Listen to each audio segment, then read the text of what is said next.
My first question is, I know there are religious minorities, Christians, Yazidis, Shabaks that have faced terrible persecution and have fled their ancient homelands, but they're unable to cross the border in many instances, so they're not technically refugees, they're internally displaced persons.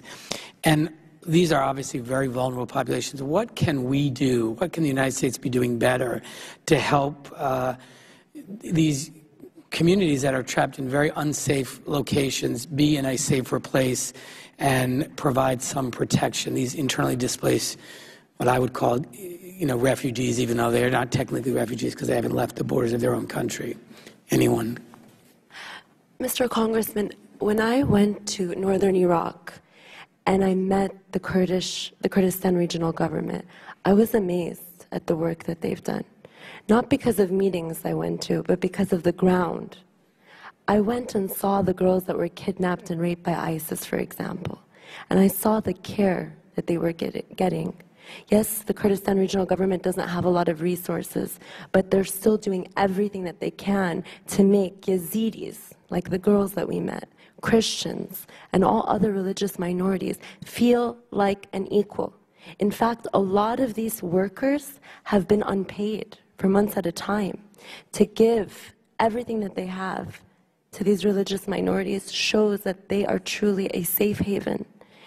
I've never seen a people like the Kurdish people, because they have gone through their own atrocities so many times. They understand what it's like to be a religious minority fleeing.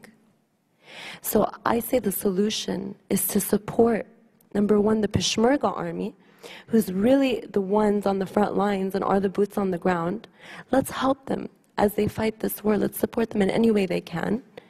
Let's help the Kurdistan regional government by providing more humanitarian assistance to help with not just the medical care, but also the psychological care. When I was in Jordan helping the Syrian refugees, I remember there was this little boy, and UN Secretary General Ben Kamoun had flown over, and he said to me, "Do you see that helicopter over there?" I said, "Yeah." He goes, "I hope to God that it bombs Jordan." I was shocked. I said, "Why would you say something like that?" He said, "Because it happened to me, it has to happen to everyone else." A lot of the children that are coming in to these territories have seen so much destruction and trauma, and they don't know how to deal with it. So in order to protect this world, we need to focus on this new generation. And how do we do that? By supporting the Kurdistan regional government as they work on not just the medical care, but that psychological element as well. And of course, to support the partners like Egypt and Jordan, who are also bringing in refugees and taking care of their people. In Egypt alone, they're educating 14,000 college students from Syria. And thousands, about 40,000 students in elementary schools are being taken care of. So let's support them on the ground.